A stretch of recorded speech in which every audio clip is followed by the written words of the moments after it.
Good evening, everyone. I'm going to be starting the committee meeting now, if you're all ready. Right, so good evening and welcome to the Wokingham Borough Council Planning Committee. Before we start, I just have a few points to go through. As you've noticed, we do have a PA system. Mobile phones should be off or on silent, and no fire drill is planned. The proceedings are filmed and will be available on the Wokingham website. You will see from the camera position that the committee members, council officers and registered speakers will be recorded. But speakers may ask not to be filmed, but their comments will be audio recorded. The planning committee is made up of 9 elected members, 8 of which are here tonight, and I'll just ask each one of them to introduce himself, starting on my far right. Councillor Angus Ross from Wokingham Outward.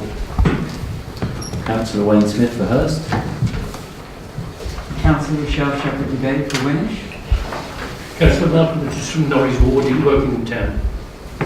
Councillor John Kaiser from Barkham. I'm also Deputy Chair. Tim Holton from Hopton in Lower Earley. Philip Holsworth, Winnish Borough Council. And Bill Soane, member for Loddon in Woodley. Thank you, members. We are supported and advised by a variety of professional council officers, and now I'll ask each one of those to introduce themselves, starting on my far right. Gavin Shopland's clerk to the meeting. John Sturt, planning solicitor. Conor Grogan, service manager, SDLs. Chris Easton, service manager for highways, advising members on highway related matters. Thank you very much. The planning officer presenting tonight's applications is sat over to my far left, and I will introduce each one of those in turn when they're presenting their application. This is a quasi-judicial committee with formal set procedures and conduct. Firstly, the planning officer will present each application. Then in turn, I will call only those who are pre-registered to speak. Please come forward to the table. The microphone is controlled by the grey button on the base. The time limit of 3 minutes for each category of speaker will be strictly enforced, so please ensure you get your key points across within your allotted time. Members of the committee are interested in the quality of what you have to say, not for how long you speak. I emphasise that only those who are pre-registered to speak may do so, and that includes town or parish councillors, agents, applicants, objectors or supporters are permitted to address the committee, ask questions or interrupt the meeting. Following the planning officer's presentation and the comments of registered speakers, the planning committee members will consider, question and seek clarification for the application and hopefully reach a decision which may or may not agree with the planning officer's recommendation. A final reminder, the local planning authority's role is to determine any valid planning application using local and national planning policy. Our role is not to suggest alterations to schemes, whether they are a good idea or needed, whether they are too costly or whether there are alternative uses. Thank you very much, and I shall now move on to the formal agenda. Right, apologies. Madam? Councillor Jarvis. Oh, John used the speaker so it can all be heard, please. Sorry. Councillor Jarvis. Thank you very much. And the minutes. Are there any amendments to the minutes, please, members? No? Just a show of hands then, all in favour of the minutes? The minutes are passed unanimously. Right. Declarations of interest. Angus? Thank you, Chairman. It's a matter of explanation more than a declaration of interest. I was involved in the concept of the first item coming up, the Carnival Pool, in my role as an executive member for environment up till last May. I was never involved in the details of the planning application in any way, and so I come to this meeting with an open mind and, as I say, no formal declaration of interest. I was over a general statement on behalf of all of the committee, and it is actually on that same application, the Carnival Pool. I would like to say that although this is a highly significant application from the council, the members of this committee have played no part in the development proposal and have an entirely open mind with regard to the decision that's going to be made.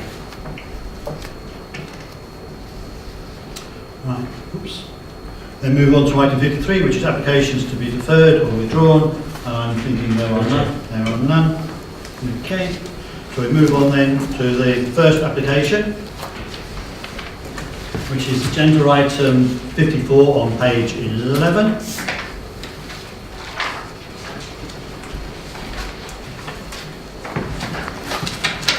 It's the Carnival Pool Leisure Hub plan at Wellington Road and Finch-Hampstead Road, Wokingham. It's a full planning application for the redevelopment of Carnival Pool site to create a leisure hub-led development as part of the regeneration of Wokingham Town Centre. It's before the committee as it's a major development and Wokingham Borough Council is the applicant. Members went on a site visit on Monday. I'll now hand over to the case officer, Emmy Serkin. Thank you, Chairman. This is the second phase of development at the Carnival Pool. A hybrid planning permission was granted back in 2015, and that included full planning permission for a new multi-storey car park and a bowling alley to replace the existing facility on the site, which you can see outlined in red there, and then an outline planning permission for the area shaded in pink, which was for a substantial extension to the existing Carnival Pool Leisure Centre and associated town centre uses. Since then, the regeneration team have been working very closely with colleagues elsewhere in the council, in particularly the leisure and library teams, looking at options and feasibility for the development of the site, and have come to the conclusion that it would be preferable to redevelop the existing facility rather than extend and refurbish it. So the principles of the application that are before the committee now are very much in line with the hybrid planning permission, and the main difference is that the pool would now be demolished and redeveloped, which is why it's a full planning permission coming forward rather than a reserved matters application. The principles are very much the same as they were originally. Just as a refresher on the planning policy context for this application, the core strategy sets out the spatial strategy for the borough up to 2026, and it identifies Wokingham as a major town centre which is capable of growth.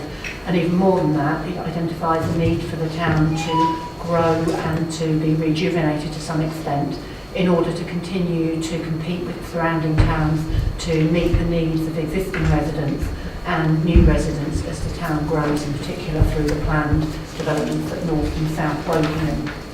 And we have policy CP14 that seeks to secure the growth and renaissance of the town centre. And I've just picked out here a few of the key points from that policy, which include providing a range of complementary services and facilities within the town centre, including housing and leisure and entertainment.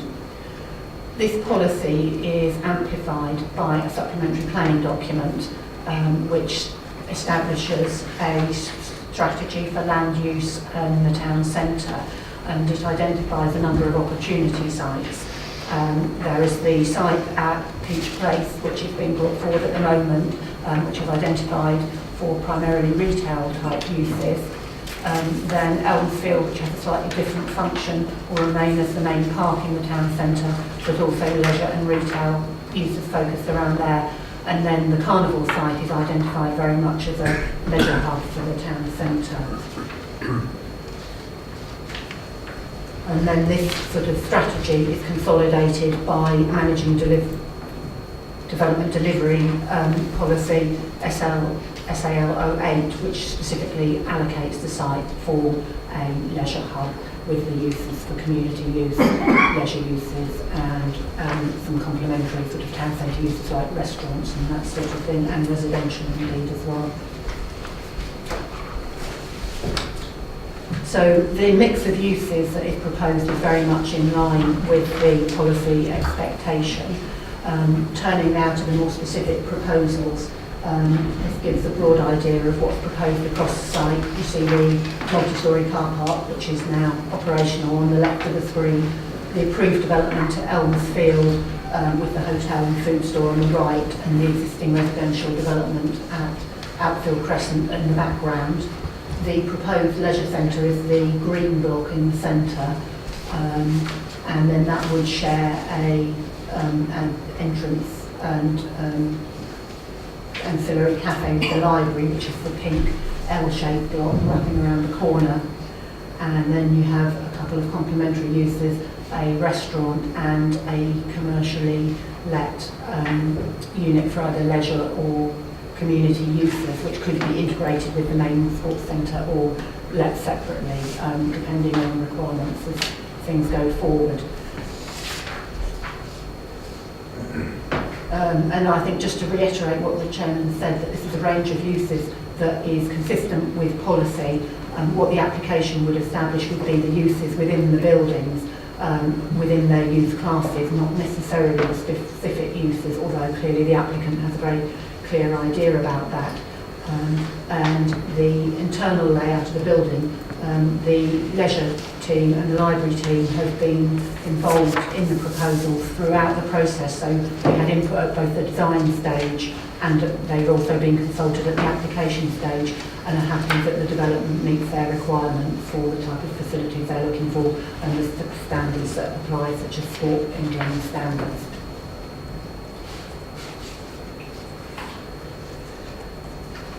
Now, the layout of the site, the buildings I've just talked about, you see here, one of the critical considerations for the application is how the site connects with the main town centre, the primary shopping area. And Wellington Road is a busy road carrying lots of traffic and forms something of a barrier to pedestrian movement at the moment.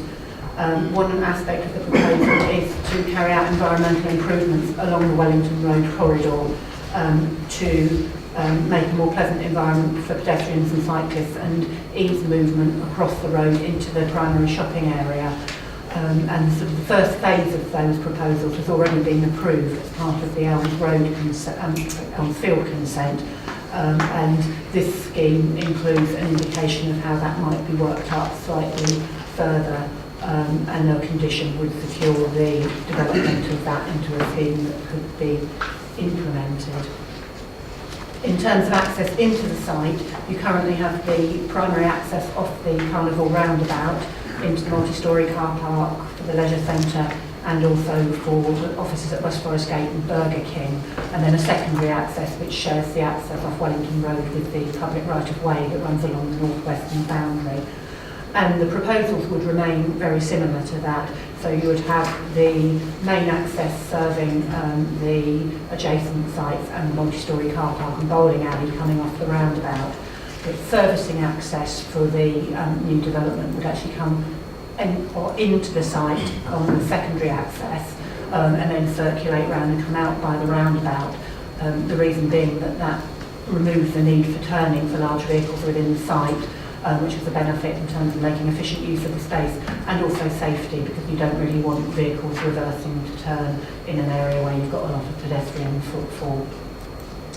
And then the final element of the sort of access is for the residential block along the northwestern side of the site, which would access and leave from that secondary access or turning for those properties. The car parking for the residential element would be split between the row of parking you see just on the northwestern side of the building and the multi-storey car park, and those spaces would be allocated to prevent people trawling around looking for spaces with uncertainty whether they would get one in that road or not.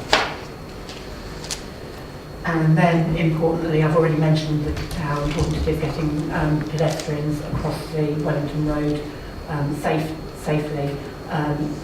The site would be very permeable to pedestrians with connections to the existing footpaths on Wellington Road and the public right-of-way. And an important element would be the new connection from the multi-storey car park through to Elms Field, and that would tie up with the footpath that has been approved as part of the Elms Field scheme, leading right into the heart of the new development there and onto the remainder of the primary shopping area.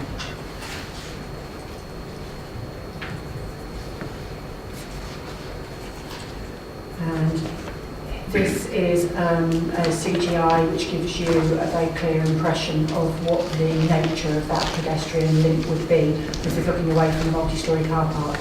So you've got the library and then the entrance to the leisure centre on the right-hand side, the residential development on the left, and then a sort of broad landscape strip that would have make it a pleasant environment. It also forms part of the drainage sub-scheme for the site, and it would help provide a buffer between the flats and the main thoroughfare for pedestrians as well, so helping maintain a degree of privacy for occupants of the development as well.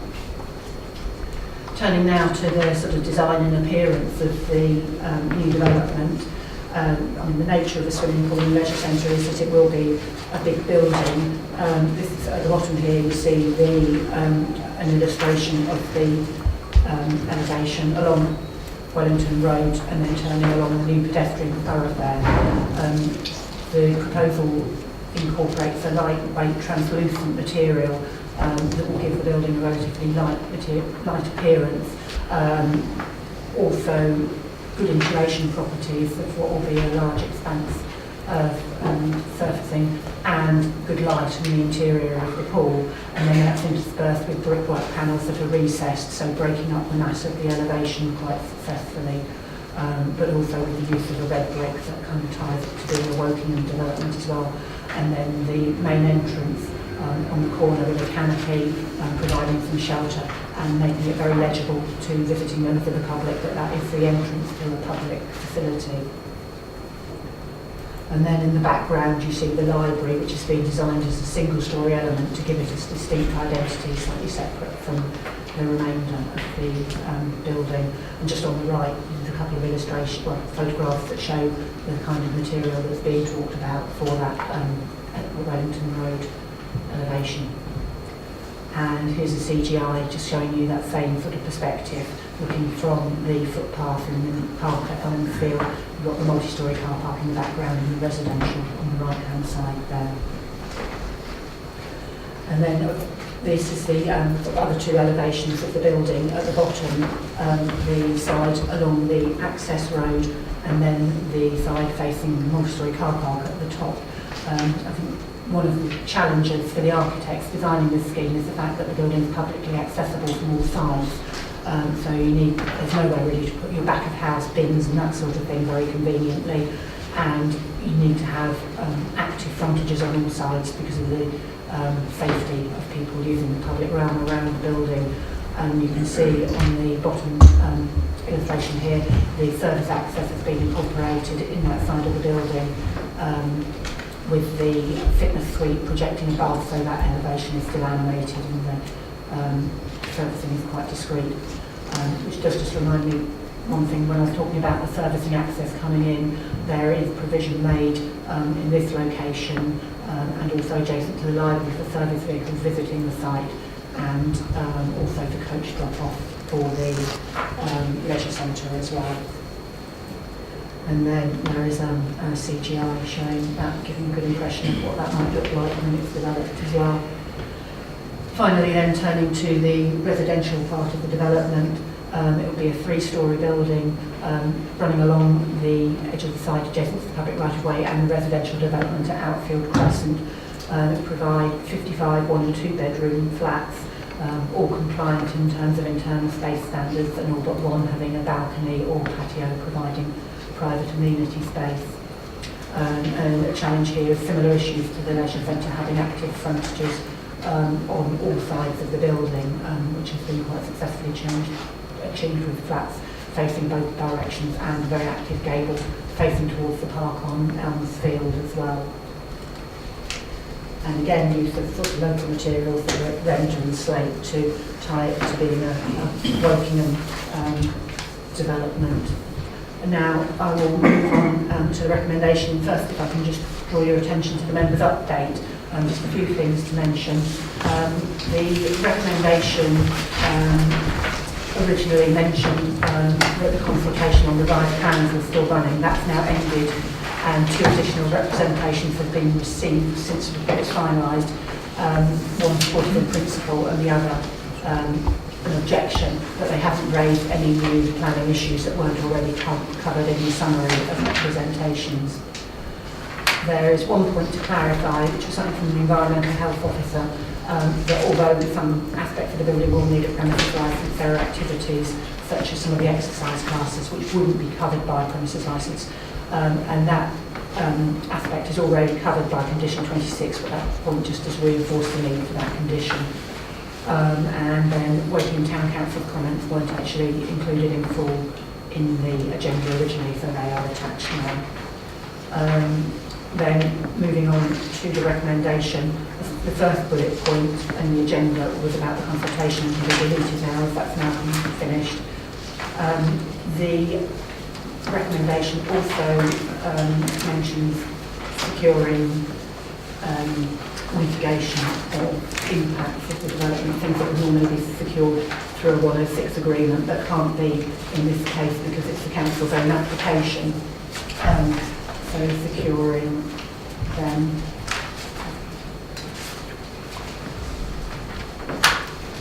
And there was mention in the report of a viability assessment which was being assessed by an independent financial advisor. And at the point of writing we didn't have that feedback. We've now had their initial view which concerns the applicant's position that the scheme can't support affordable housing, although the final report is yet to be received. So the recommendation is subject to that confirming their current view, and the recommendations are updated to reflect that. And I think just a couple of points to make about the viability.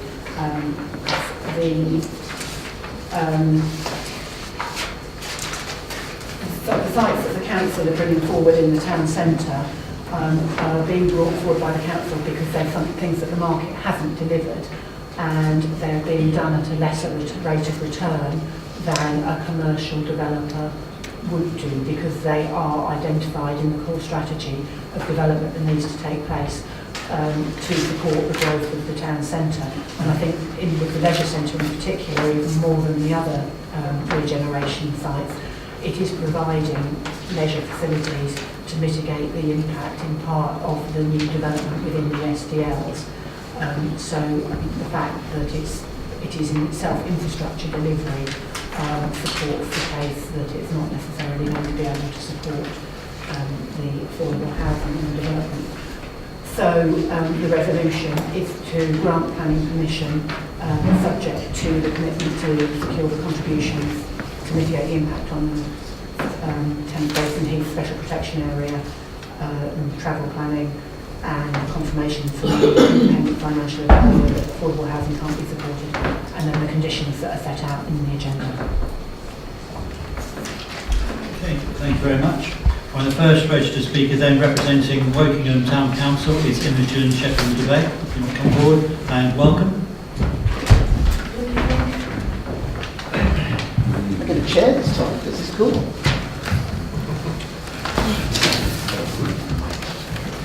Okay, good evening everybody. Wokingham Town Council largely welcomes this project and many of the improvements that will come along with it. However, there's still some outstanding concerns. Section 4 of the National Planning Policy Framework calls for planners to promote sustainable transport and give people a choice of how they travel to the location. 4.29 states transport needs to be balanced in favour of sustainable transport modes. The application only seems to address the needs of people who travel by car to the site. There is no provision for a cycle lane from the station or the western side of the town, and there is no safe and covered cycle storage location, including outside any of the new buildings which will be provided for visitors to the site. Section 4.35 also states we should give priority to pedestrians and cycle movements and have to high quality public transport facilities and consider the needs of people with disabilities via all modes of transport. Although potential bus stops have been discussed on Monday, they were not included in the plans, and the transport plan does not line up with the published bus timetables for Wellington Road. This does not even have a bus service on a Sunday. If this area is to become a hub for the town, we need to ensure that good bus transport designs are included so that service can scale to meet the needs. Section 4.31 of the NPPF states that the local authorities should work with neighbouring authorities to target providers to develop strategies and the provision of a viable infrastructure. All of the above relates to 33A 4.3 of the Borough Design Guide, which requires developers to consider cycling and public transport. The current pool was built in 1992 to replace the services that Martin's Pool provided. This included paddling pools for young children, which I remember very well as one of the children who used them.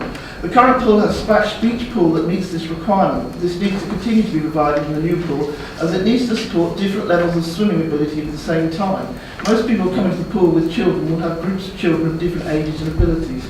The blocks of flats have grey aranthocyte coloured windows, which is not common with the historical aspects of Wokingham. If new buildings are to relate to their surroundings, all the buildings in the immediate area Carnival will have white window frames. Okay, some of the blue ones, but they will be demolished. With 55 flats and only 26 dedicated residential spaces next to the flats, there's not enough parking space provided to meet the minimum standards. Suggesting that people can park in Carnival Pool is not adequate and is already just about meeting the requirements of spaces required in the town, and it's a long way to carry shopping, etc. And I believe this is beyond what is considered part of the housing development because it's more than 25 metres. The design access statement of the Carnival Pool has 529 spaces and needs to be at least 500 to be economically viable.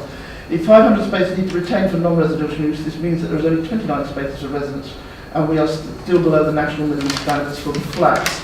The statement of community involvement does not include references to the ecology impact assessment, particularly the effect the design will have on people with disabilities, especially in changes to access to the new library and facilities. All of our public sector bodies, including this council, are required to look at this as part of the public sector equality duty of the Equalities Act of providing services. The statement of community involvement lists some concerns for disabled residents, but they have not been addressed, and the application expects disabled users to walk over 60 metres, which is over the extent of we've got a blue badge, which is 50 metres. Thank you. Okay. I think you've got a lot in, you packed a lot in that. What can I say? Yeah. Next we have Keith Malvern, resident, if you'd like to come forward.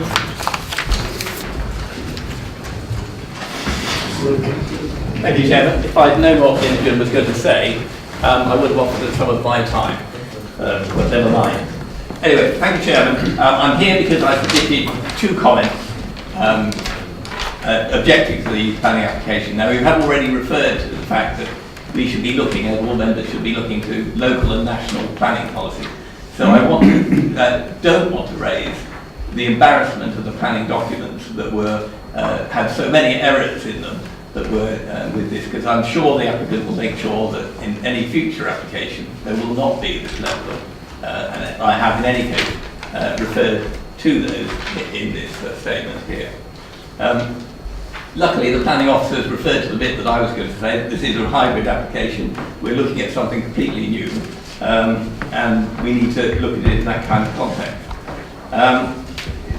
It has been a site that has been discussed for some time, but this application is obviously significantly different from the hybrid.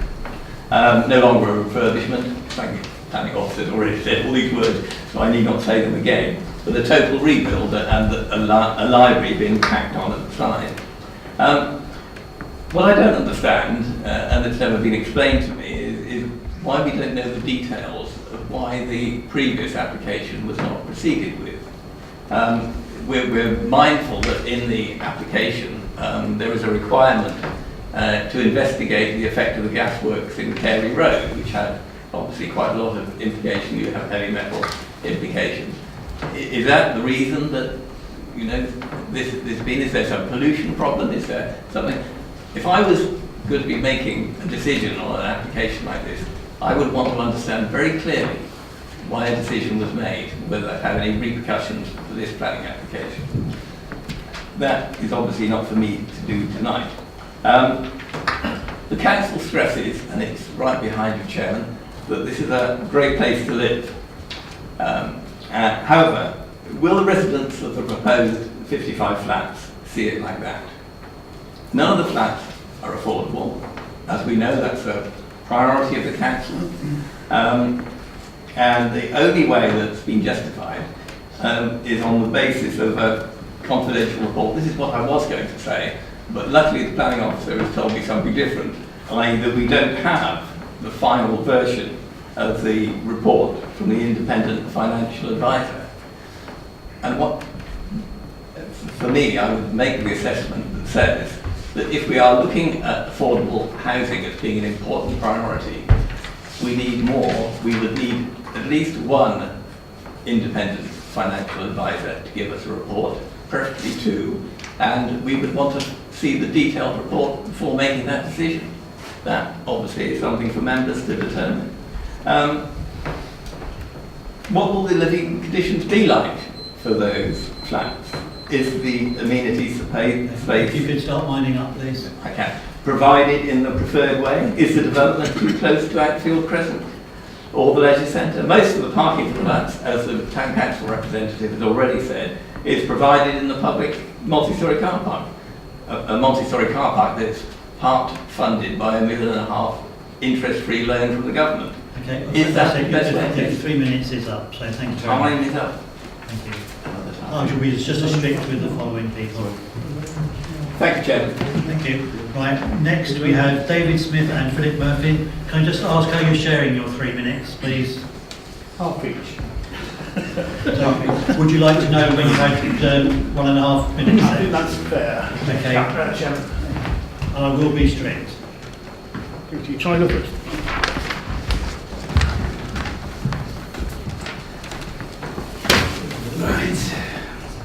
Oh, not quite, no, we're not quite ready with the button. You're on the button now. Good evening, Chairman. Good evening, members. Over the last few years, the Council has made a significant commitment to ensuring the regeneration of Wokingham Town Centre. Wokingham desperately needs regeneration if it is to thrive as a town, support local growth, and remain one of the best places to live and work in the country. We believe Wokingham deserves a better town centre. We are leading this regeneration as we believe it's important that the plans are right for Wokingham, its residents and its businesses. We do not believe that the market would have delivered a range of proposals that are offered anywhere near as many benefits for Wokingham and its residents across the borough. We have a proven track record of delivering regeneration for Wokingham. We've completed Carnival Phase 1 on budget and on programme. We're on site with Beach Place and remain on target to finish for Christmas next year. We've already started pre-construction works at Elmsfield with the aim to start on site early next year. These are indeed exciting times for Wokingham. This scheme, as all of the regeneration projects, are integral to the success of the town and the wider master plan. David.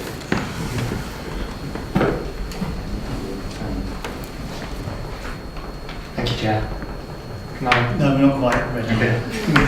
Chairman, give you any extra time.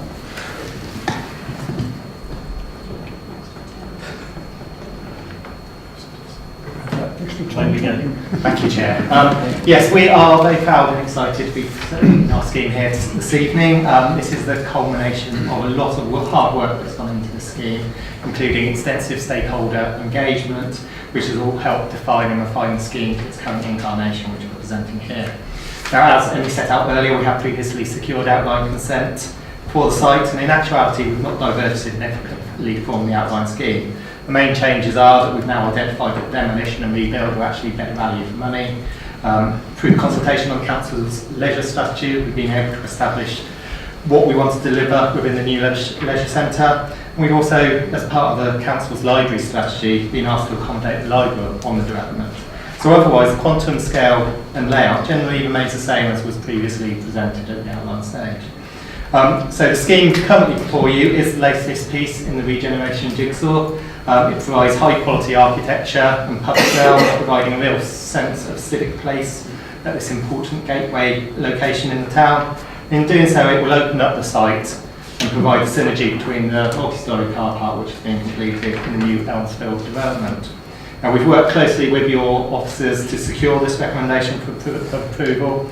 We hope that you too will appreciate both the quality of the scheme and the substantial public benefits that it will bring. Thank you. Right, and the final speaker then we have is Councillor Oliver Whittle, who's the ward member.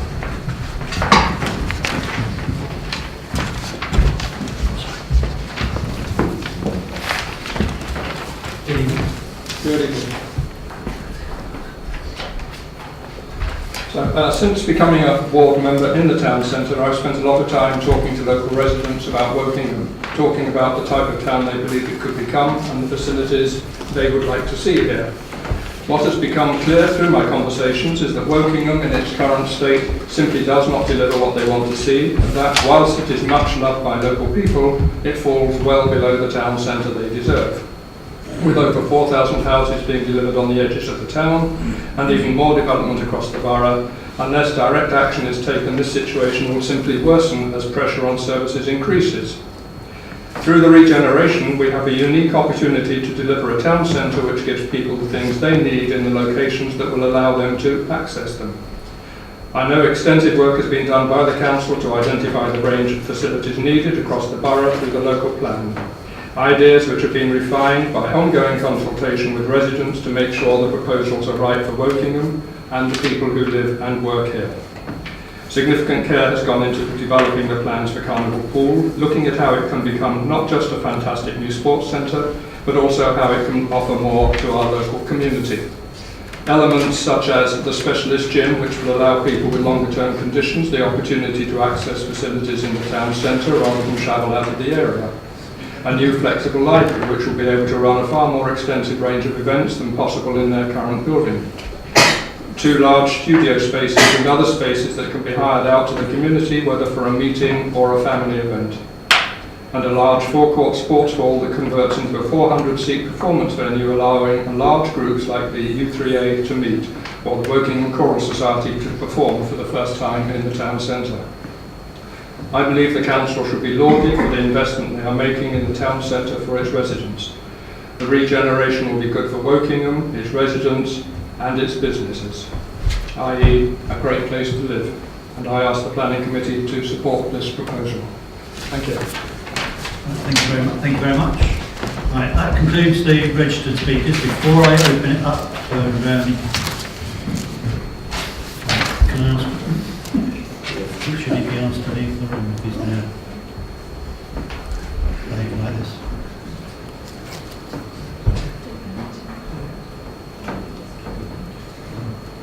You're preventing people from behind seeing what's going on.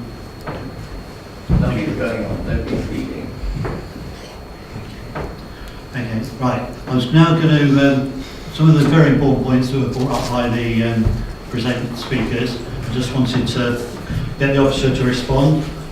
If there was the cycle lane, which I know it's outside this application, but most certainly if you could comment on the storage, the bus timetable and the bus stops. No, the paddling pool, that is a commercial decision and not for this committee. If you could then comment on the flat's external appearance. And then finally, not finally, I've got another couple of points, the distance that the car parking is away from the apartments. Then from the second speaker, we had the comment about the previous application, why that wasn't being proceeded with. That, I'm afraid, is not something for this planning committee to discuss. It's up to the applicants whether they want to go forward with an application or not. Very interesting. And then the affordable housing, you have covered it, but I do believe that is a very important point. And if you could just reiterate about the sensitivity of the commercial information and how it's normally covered in planning applications.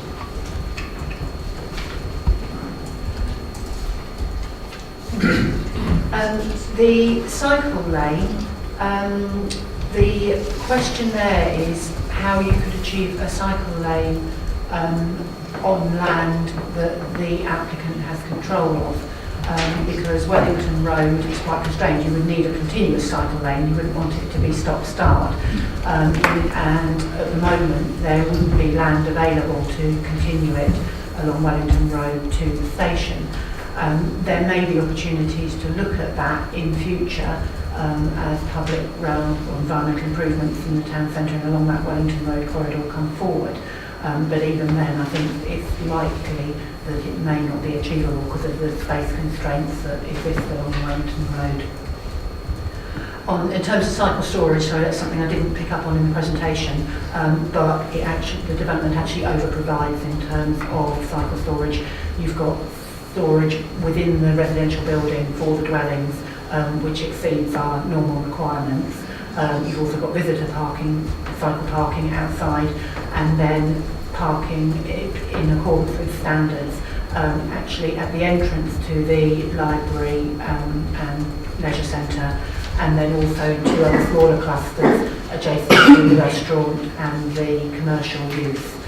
We have suggested a condition to secure that and just to refine some of the details of exactly what the stands are like and things like that, but in terms of numbers and the type of parking, it's fully policy compliant. In terms of the bus provision, there is an existing bus stop just at the corner of the site by the public right-of-way, and that will remain for the time being. There is also the opportunity, actually approved as part of the Elms Field scheme, were 2 bays opposite the hotel on either side of the road, which were to provide a drop-off. But one thing that's been requested and delivered as part of this application is to ensure that one of those, the one on the Carnival Pool side of the road, could function as a bus stop with a pull-in in future if required. This is in line with what the public transport team have asked, to give them flexibility to continue to deliver bus services and to review them as new development comes online as well. Turning on to the question of the external appearance, I think the specific point was about the use of grey windows.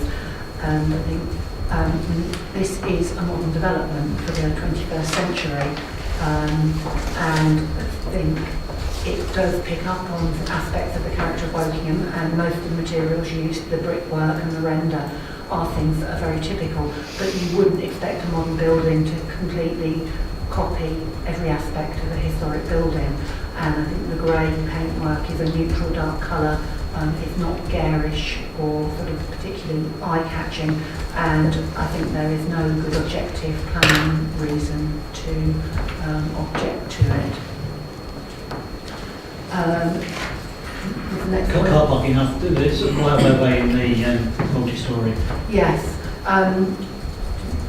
Kevin? I think just picking up, to be honest, we need to bear in mind that the location of this site is in the town centre. There is Could you just turn yours off so we can... in the town centre location, there isn't always the need to have parking or to have the level of parking that is proposed by the scheme, and as such, with town centre locations or dense development that we've got here, in some instances, parking isn't that unusual to be located in the car park like we have here. We've got the previous Rose Street development, which has obviously parking in the East Hampstead Road car park, and it's not uncommon that we find it in many towns. So we haven't got a problem. There is also 24 allocated bays parked, located right immediate to the properties, and then obviously the car park. The owners of the properties, when they're obviously sold, has the ability to park anywhere. Well, potentially, we've got a condition obviously to secure that car parking will be identified within the multi-storey car park, but it could be towards obviously the end closest to the residential properties. I think the final point was about the viability and the affordable housing. I think it is normal practice when a viability assessment is submitted that is a commercially sensitive document and treated confidentiality, and that we would go to an independent financial advisor for review. So the path we followed is completely in line with normal practice. And I think I've certainly spoken to the person who's reviewing it. His initial view, as I've said, was that the case is correct, that the scheme can't support affordable housing. I've mentioned the reasons why, and the fact that this is actually, in some respects, infrastructure delivery in my original presentation. And I think, subject to his final confirmation, that's the recommendation. Right, open it up to members. Disabled parking.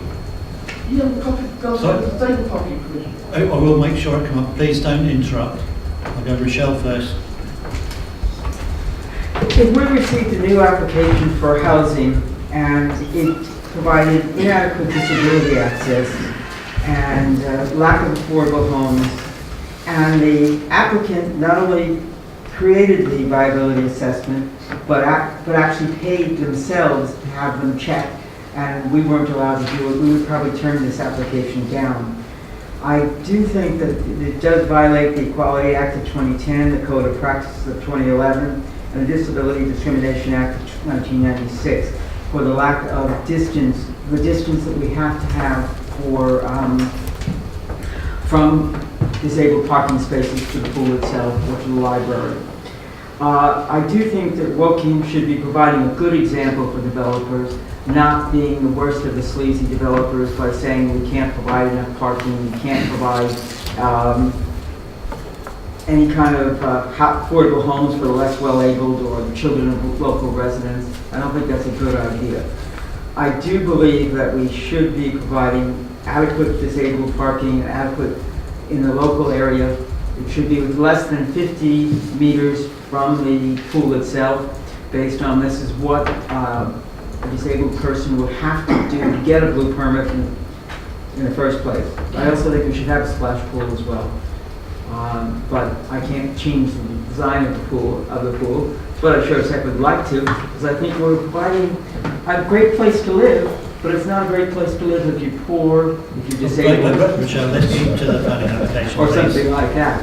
I do think, well, why aren't we providing these things that will make it a better recreation facility like a splash pool? If you just refer then to the ones that are relevant policies, please. I think I can only reiterate that the process we've gone through with the viability is exactly what we would do with any other developer, internally or externally. On the disabled parking point, to pick that up.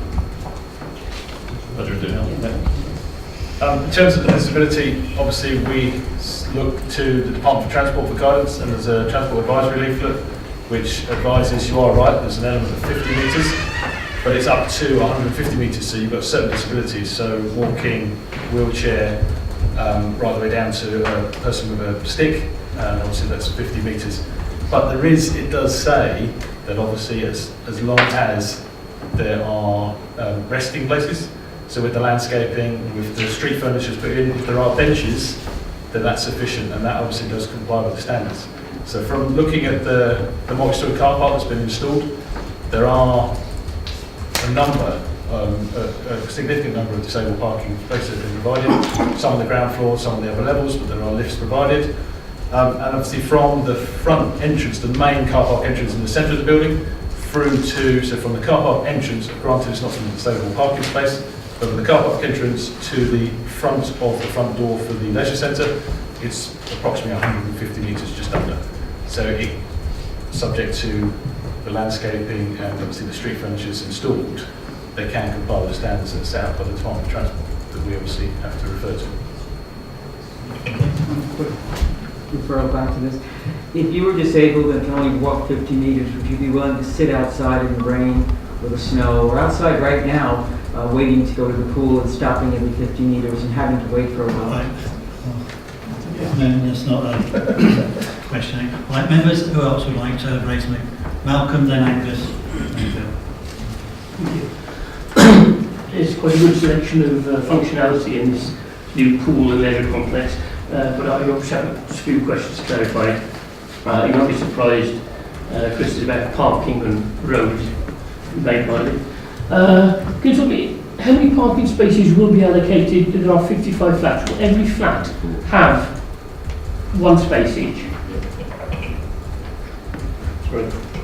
Yes, we've proposed to provide one allocated parking space per unit, and obviously we've identified unallocated as well, but given there's a multi-storey car park next to it, we wouldn't allocate unallocated parking bays or visitor bays. There's a multi-storey car park which obviously they can utilise. So everybody will have a space allocated, a space, but the allocated is downstairs by the accommodation, the rest are in the pool, are they? There's only 20... Nicely worded. Yeah, wet parking, yes.